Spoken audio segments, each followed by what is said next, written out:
What is up, everyone? Welcome back to the Broad Street Coverage Podcast. It's been a while since we've done an episode, but I'm here today with Nick, 76 on Nation, and Nate, Philly Sports Gang. I'm Jack, Philly Sports Today. Um, since we last talked to you, the Sixers, well, the last time we talked to you, the Sixers had just beaten the Wizards in the first round, and obviously, we all know how the second round went, so we're briefly going to touch on what went wrong and then a quick outlook for potential moves that we could possibly make. So anybody want to kick us off? I think the obvious one would be Dame. I don't know how realistic it is, but I feel like that should be priority number one.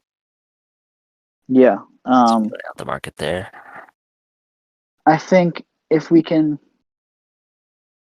he's available, there's not a lot of teams that can offer a better package.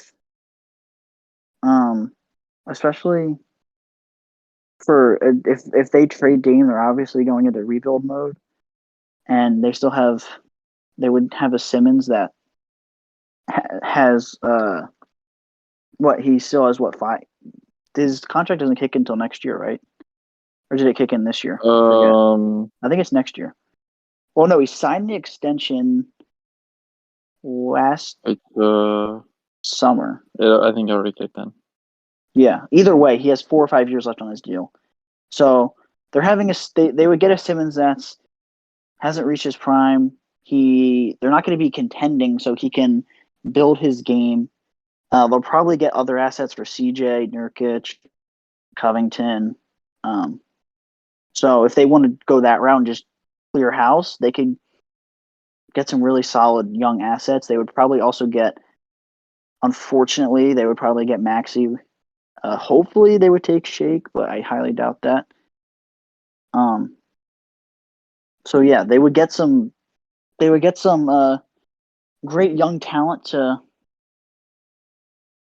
build their future. Uh, so if they are willing to trade him, or if he does request out, then I think we have a pretty good shot to get him. But who knows? Um, obviously Lillard would be the main priority. It sucks because like people would bring that up like a year or a year and a half ago, and I'd be like, oh, I don't really want to do that, like I'm a Yeah. believer in Ben Simmons, hmm and like after just watching the playoffs and just seeing how pretty much if you Awful. just replace Ben with like any like scoring guard, we'd probably win the series. Easily. Yeah, Like, like no one was helping Joel besides Seth, who just went absolutely nuts. Like yeah. Tobias had pretty much an off game like every game of the series, besides like one, I'm pretty sure. Tobias, And I'm pretty sure game three where we won in Atlanta was probably his best yeah, game. yeah, I remember he hit like some step back three. He never does anything like that. Um, and yeah, and if you can pair Joel and Dame like that, they have a really good shot to make it out of the East. that'd be Like, lethal. yeah, I mean, and uh, Dame is God, always healthy too, which is a big thing. for the most part, yeah. I mean, he had an injury this year where he missed a little bit, but he barely misses time. So, And um, he's under contract for like ever too. yeah, I think it's really important to maximize what prime we do have left of Joel because I don't really think he's gonna last that long, to be quite honest with you. I think I do kind of agree with that. Like I did think that for a while, but if his mid range is this good, um, I think he can be good for a while, but probably not That's until he's true. like. I mean, hopefully he's not. Hopefully he doesn't turn to boogie. I really hope he doesn't. That's true, but I just think like defensively and just like His his dominance, I think his is just defense gonna was. take I a know the hit. meniscus, but his defense. When on those where Trey would penetrate and lob it to Capella, like how many times did that happen? So many Yeah, times. that's what I'm pretty sure we mentioned on the last episode, like as like Uh-huh. a like What to watch concern. out for. Yeah. Yeah. Yeah. But But yeah, then Lillard with would the definitely be a 2v1 priority. against honestly, the best pick and roll duo in the league. What is he supposed to do at that point? No, yeah. It's more on the guy that Trey blows by than it is on Joel. Mhm. Because Craig would either float it up if he stays home, or if Joel comes out, he lobs it. So you're right. It's not Joel's fault, but he was just slower since that injury. Like, I don't know. His he still went crazy, but there were times where we saw playoff Joel of the past, like second half of game 4, horrendous. Game 6 15 that we turnovers somehow the won. last 2 games. What'd you say? 15 turnovers the last 2 games. Yeah, that, and he just couldn't buy a bucket in game 4 or 6. Somehow we won game 6 because of Maxi and Seth. But overall, the whole team, like nobody really performed. Joel's To just the never going to be able to sustain postseason success for long periods of time because, especially if he's by himself like this year, being a Mhm. center is the most physical position, the most demanding position. He's going to get hit every time he enters the post, and he's already not very durable. So it's going to keep Yeah, wearing him down, wearing him down. It's not surprising to me that in the second half of every game, he took a big step back. He was probably tired and worn down, and he wasn't getting any help from his all-star point guard. yeah, or his borderline all-star power forward. But either way, another thing I was going to mention. It was a while ago, so I can't really remember exact plays or exact scenarios, but I do remember thinking to myself, like, when Joel went cold, like, why didn't we try to get Tobias going? Like, I feel like for a lot of the time Joel was cold, Tobias, like, when Tobias tried taking over games, he did a lot during the regular season. Mm-hmm. Like that Jazz game in overtime. Plenty of examples of Lakers Tobias. game. Yeah, like there's plenty of examples of Tobias going off, and I feel like we just didn't go to him enough, despite Mm-hmm. him struggling. I still feel like he could have gotten the ball a lot more, but who knows? Doc It's Rivers. over. Yeah, Yeah, this I is that's something I wanted to bring up. This is like related to Doc and like Ben. Like as soon as we hired Doc and he had like his introductory press conference and he was like, "Oh, I don't really care if Ben Simmons shoots the ball or not." yeah, That's when I just knew like nothing was gonna change. And like Doc pretty much made Ben like more passive. exactly. Like literally, he made it seem He like it turned was him. completely okay that he couldn't He play just offense. turned him into like Rondo. You know, Pretty that's pretty much much. what he did. And like he, besides that one stretch, I guess it was in January or When whatever month Joel that was was. out, Yeah, where he was Right playing like after some of his the best Harden trade. basketball. He pretty much played the worst basketball of his career all year.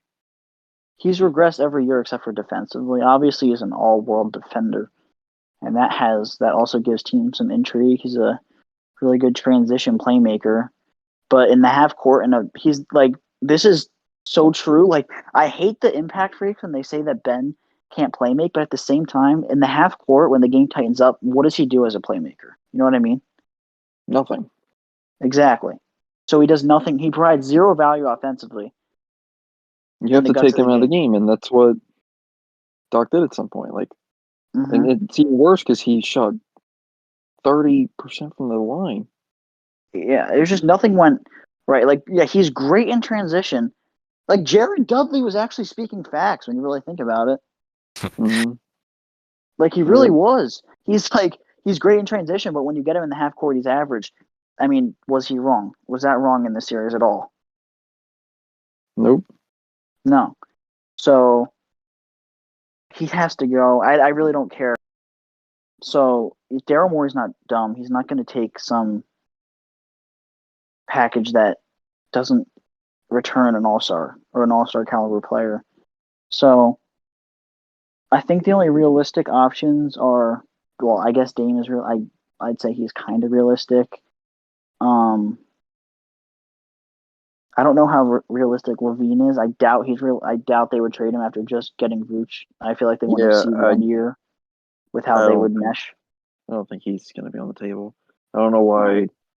Like I feel like Sixers fans have just been like, "Oh, let's trade for Zach LaVine," like Yeah, we said that thinking that for he's like gonna years be now. on the market, Yeah, and I they're don't definitely really see gonna why. give him and Vooch 1 year to see how they mesh. Um, The trying to only think of anybody else that I could don't get why potentially. people think that we get De'Aaron Fox either. Oh yeah, no, there's no way. I don't understand that either. As much Sexton. as I'd love to see it, Sexton seems pretty realistic.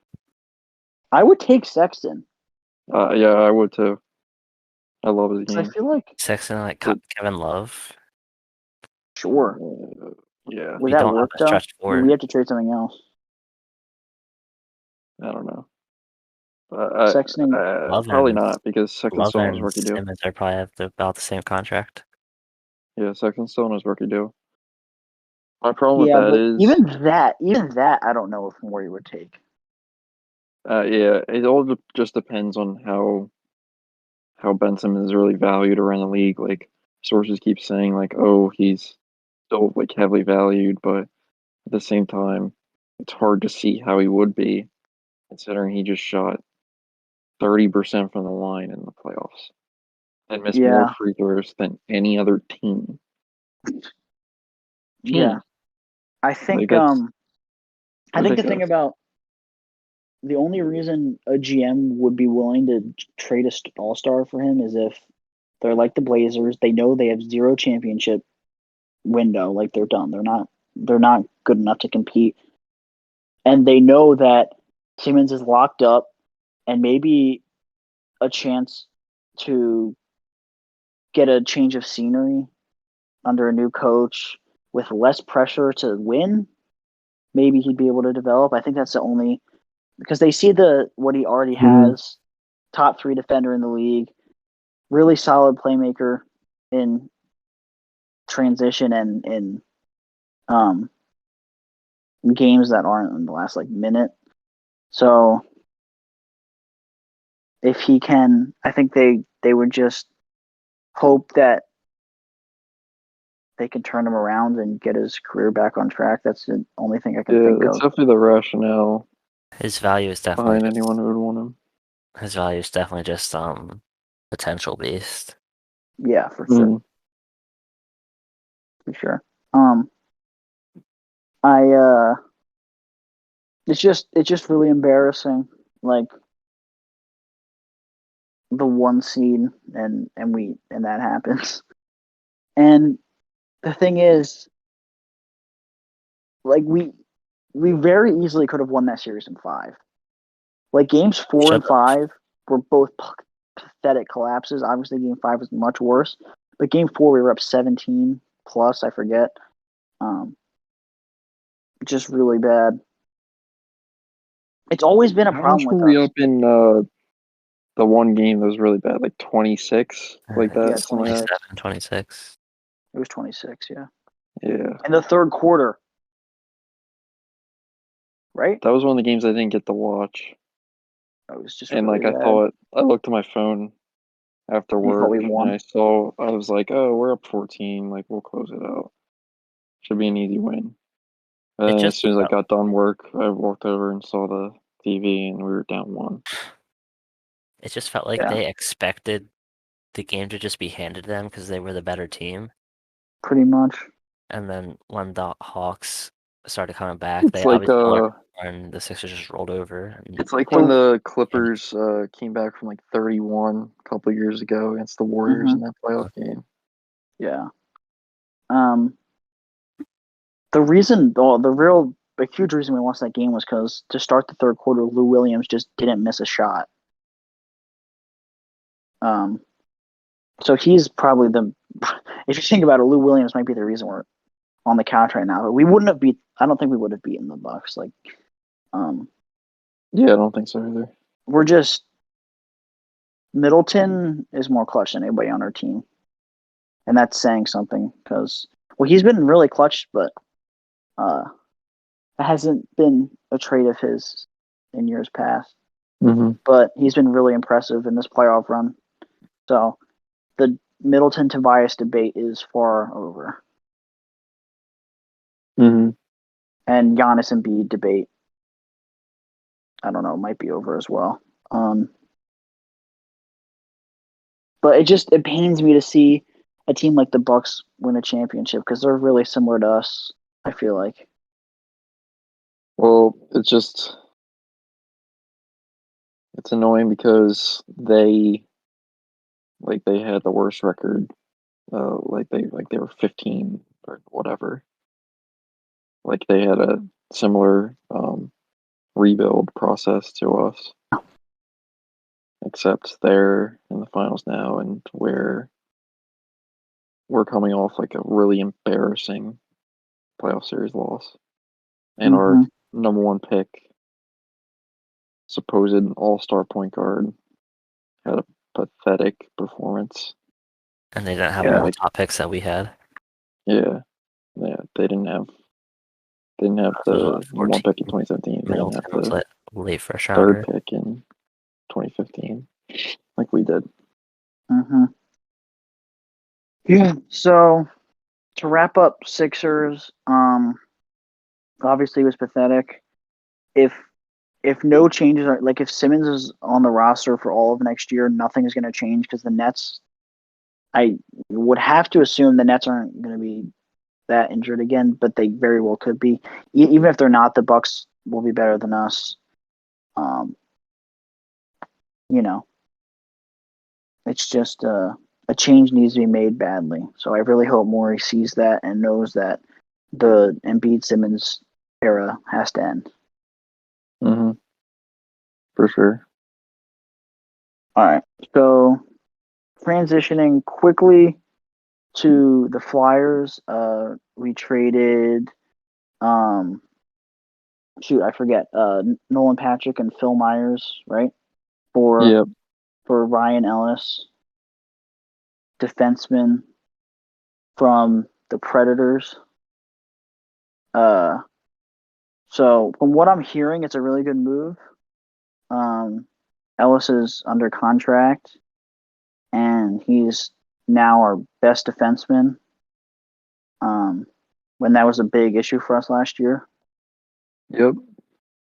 And go ahead. Pretty much just shows that we're gonna be buyers, which I don't know if I really agree with. Like I've seen a lot of rumors of like other guys we're interested in. Yeah. I guess Fletcher's gonna try to see if he can get like anything out of like our best players now, like for what they have left, Yeah. Like I think hockey's such a weird sport. We could definitely make the playoffs next year if Hart plays somewhat to his potential. Like we were over 500 this year somehow in what felt like a horrendous season. So if we can just kind of get back to how we played last year, and if Hart could play like that, I think we could probably get in. Because are the playoffs gonna? Actually, they haven't announced. I don't know if the divisions are gonna go back to normal or not. They definitely will. I feel like they should. But Canada is so pathetic that I don't even know if COVID's gonna be over for them by October. Probably will be. You would think it's only a few months away, and the Blue Jays still aren't home. Yeah. So, but I would assume that they do. Hopefully, if divisions are back, then we should have a pretty good chance to get in. I'm just happy that Nolan Patrick is gone. Yeah. Like I'm not gonna act like I know like a lot about hockey. I'm some big hockey guy, but I just hate when I see Flyers fans act like he wasn't a tremendous bust. Yeah. Yeah. So the expansion draft for the Kraken is coming up soon, and it looks like we're probably going to lose JVR. but JVR was kind of meh this year anyway. Sadly. I didn't see who else we could lose. I think. Voracek. I'm pretty sure Voracek is not Yeah, protected. Voracek's not protected. Oh, really? Yeah. How many? How many of our players do they get? Just one. Yeah, I They think can it's pick- just one per team. I mean, that would make sense, or else they would get like 60 guys. So yeah, probably one.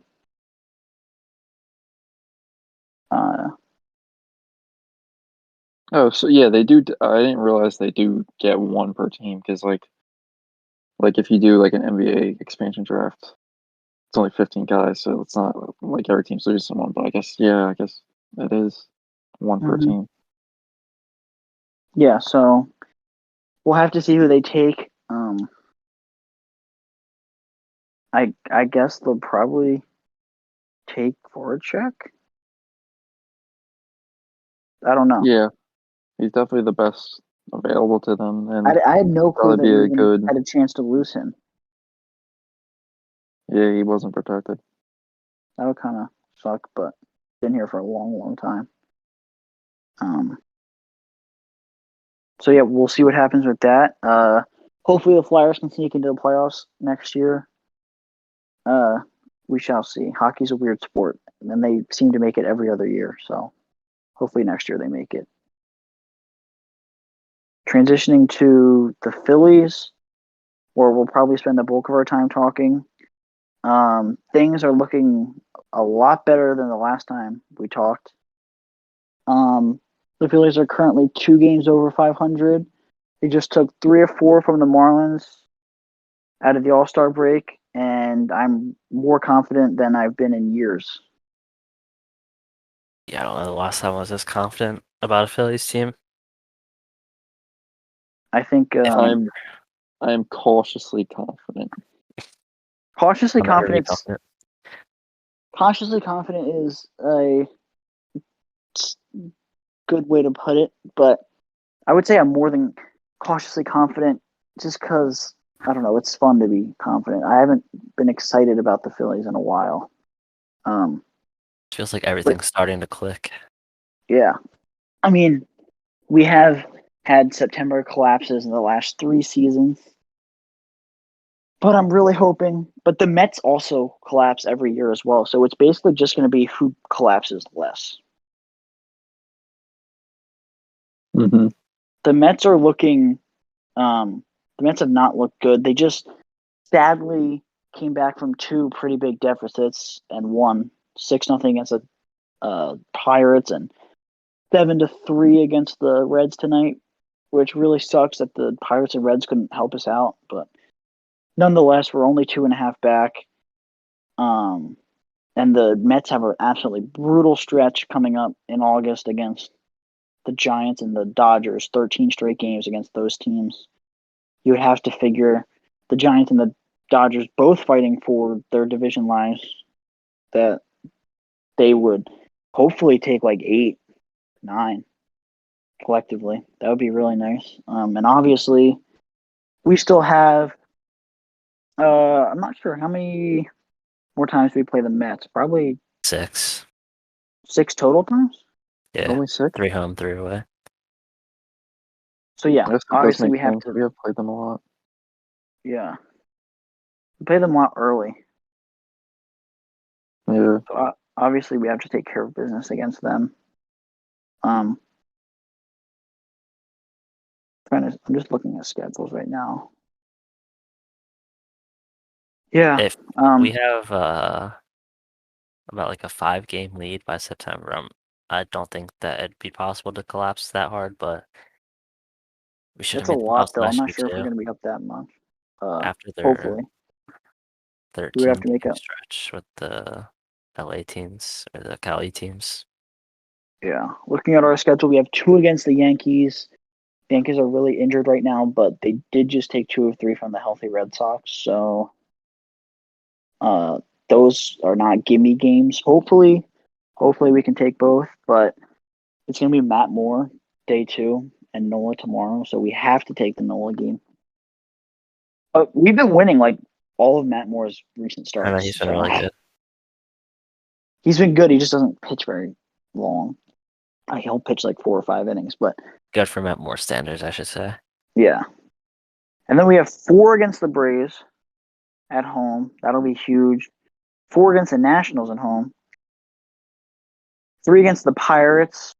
4 more against the Nationals than the Mets. Play the Dodgers again. Reds.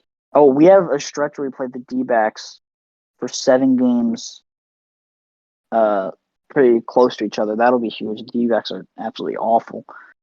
I'll be in attendance for one of the games in Arizona. And then we play the Padres. We play the Padres away. It's probably our hardest remaining series.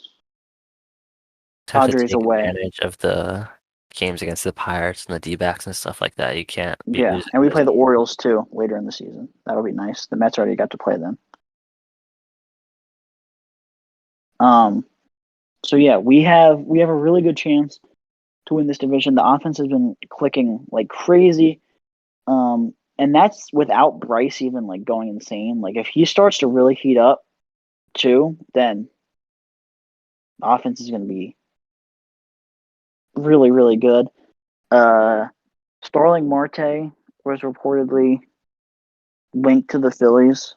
I think that would be a really good trade, depending Especially on what for we have how to well he give did up. Citizens.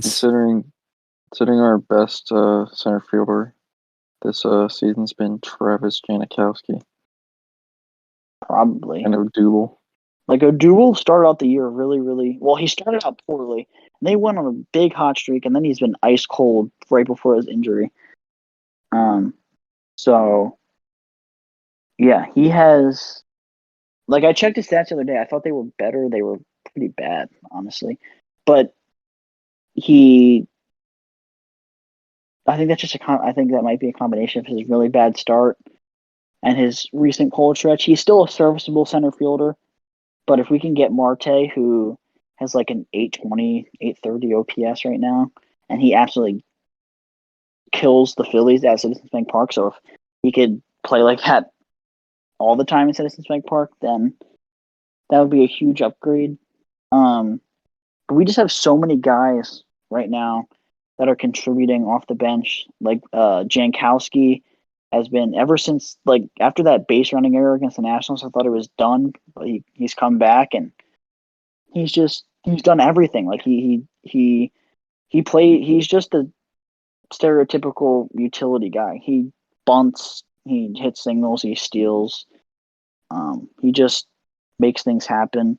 Torreyes has been so impressive, much more impressive than I expected. Brad Miller doesn't get a ton of playing time, but he's been really solid. He can play anywhere. Yeah, even Luke Williams has Yeah. been decent. I just think our bench has been a big reason why we've been so successful. Especially Also, with all the injuries you've had. What do you say? Especially with all the injuries you've had, they've had to step up. Yeah, they've all stepped up in big ways. And the bullpen has been getting better. Ranger, I think, is going to be our long-term or our closer for now because he's been outstanding. Besides that home run he gave up to Aguilar, but that was just a really good Yeah, hit. it's Like kind of that was unlucky.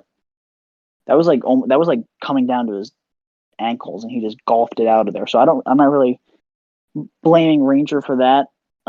He's been excellent other than that. But if we can trade for Kimbrel, obviously you have to get that done.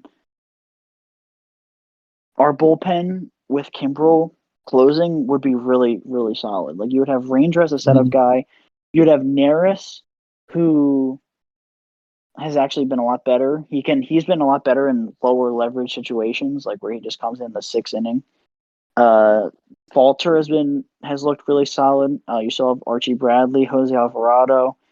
Brogdon is shaky.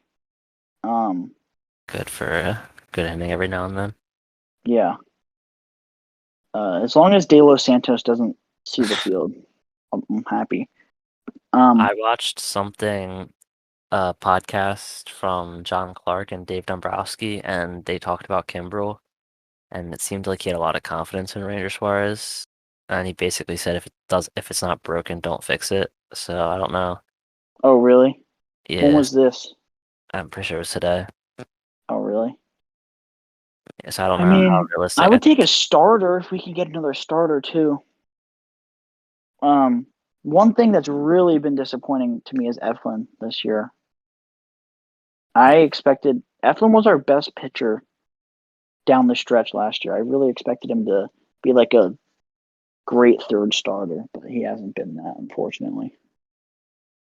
I feel like he's Uh, kind of stuck like Pavetta, but at least he's like performing good enough, and Pavetta was just not good at all. And yeah, like every year he's we expect solid Eflin to take. sometimes, but he's just consistently mediocre, to be Yeah, honest. we just expect him to take this step every year, and he just doesn't really go where we expect him to go. Yeah. Um,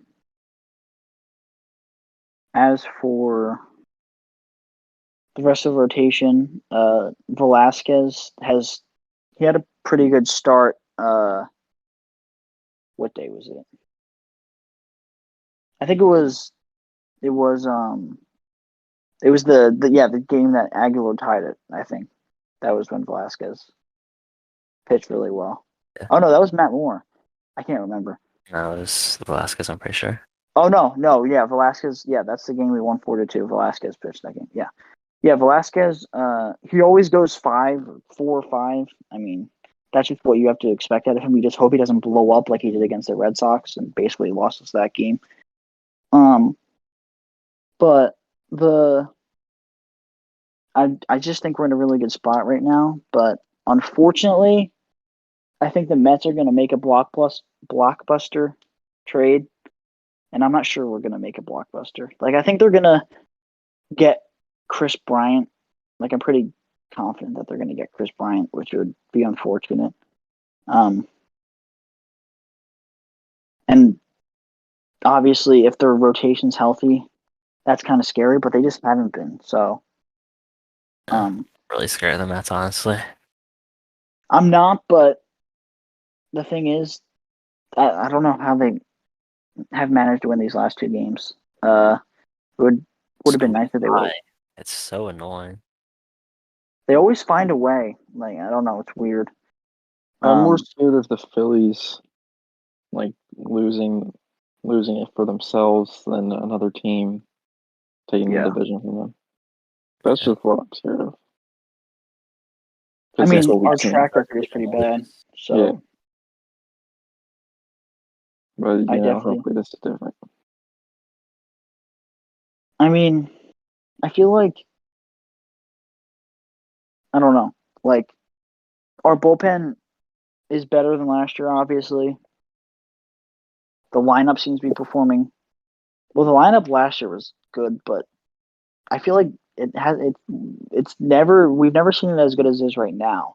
Like I'm in recent years. Like right now, we're not relying on home runs. We're not relying on the long ball. We're playing. Yeah, We're just getting runs in a ton of different ways, which is huge. Uh, It also feels like we're striking out a lot less than we did earlier in the season. yeah. We were ready for like 15 strikeouts a game. hmm I think. Yeah, I just think that they're playing really good baseball right now, and I'm hoping we can keep it going. But it's the Phillies, so we never know. It's been. I'm just hoping that they can sneak in somehow. I mean, I was 8 years old the last time we were in the playoffs, so I think it's long overdue that they reward the fans that have been loyal. hmm That's why. That's why I'm thinking like just part with prospects, like just part with a few prospects to like get Kimbrel, get Marte. We're probably not gonna have to trade anybody crazy. Kimbrel's probably gonna take a lot because he's having an insane year. He has like a .52 ERA. Contract for next year too. Yeah, yeah. If we can get Kimbrel locked up for this the rest of this year and next year, that'd be great. But I just have a strange feeling that he would just be crap once he was traded to us. Like, Yeah. that's happened to him in the past. Like when the Cubs first signed him, he was awful. But hopefully that wouldn't happen. I would definitely take that risk. Also, on the podcast with John Clark and Dombrowski, it was like a big topic that the Phillies farm just doesn't have enough quality to trade for Kimbrel and Marte. But Dombrowski said that their farm is really respected across the league, and there's a bunch of people that would take their prospects for ready players that are ready to play right now. He said their farm is respected. Yeah, there's a bunch of players that he said he could trade for. I mean, if that'd be nice to. I didn't think our farm was that appealing, but that's nice to hear that it is. I mean, we do have some solid prospects, but I just feel like prospects in baseball are obviously really important, but Majority of at the some point, enough's enough. Like, it's been 10 years. Just go do what it takes. Like, this is our best chance. Especially when your organization is that bad at developing prospects, like the Phillies are. You know, like I really could not care like any less if we traded like any prospect we had besides the like main guys. You know, Mm-hmm. like Star, Abel, and I guess third, first round pick. Painter. Yeah, and trade Painter at this point. Moniak, sadly. Moniak, apparently, if we were to do the Marte trade, they would take Moniak, which they can gladly do. Be my guest. Watch him be good on the Marlins once he traded.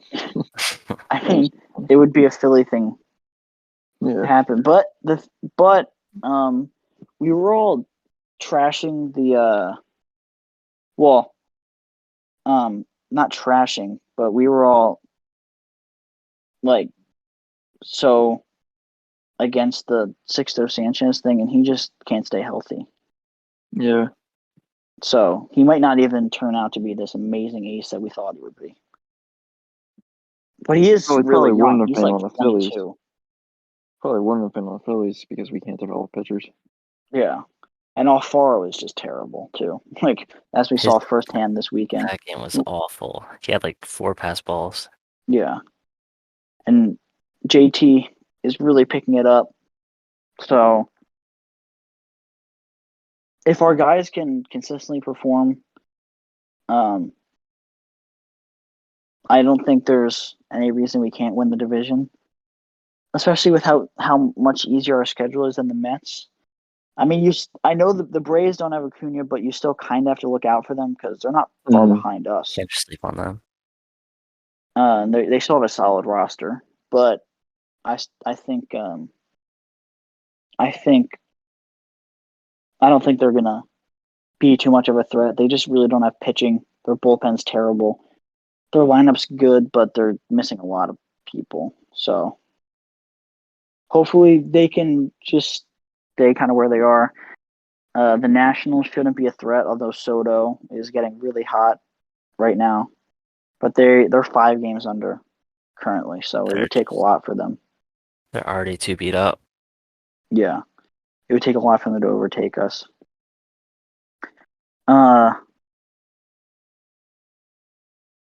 So, other than that, do you guys have anything else? I don't. So, to recap, Sixers, we're hoping Simmons is traded for an all-star caliber player, preferably Dame. Flyers, we'll just have to see what happens in the expansion draft. And Phillies, we're all pretty confident that they can win the division, but we'll have to see what moves are made. We'll probably come back on after the trade deadline, which is like next week The or 30th. 2 weeks. I think it's July 30th. Yeah, it's the 30th. So that's like 11 days from now. So yeah, we'll definitely be on after that, assuming the Phillies make a move. But other than that, thanks for listening, and we'll see you next time.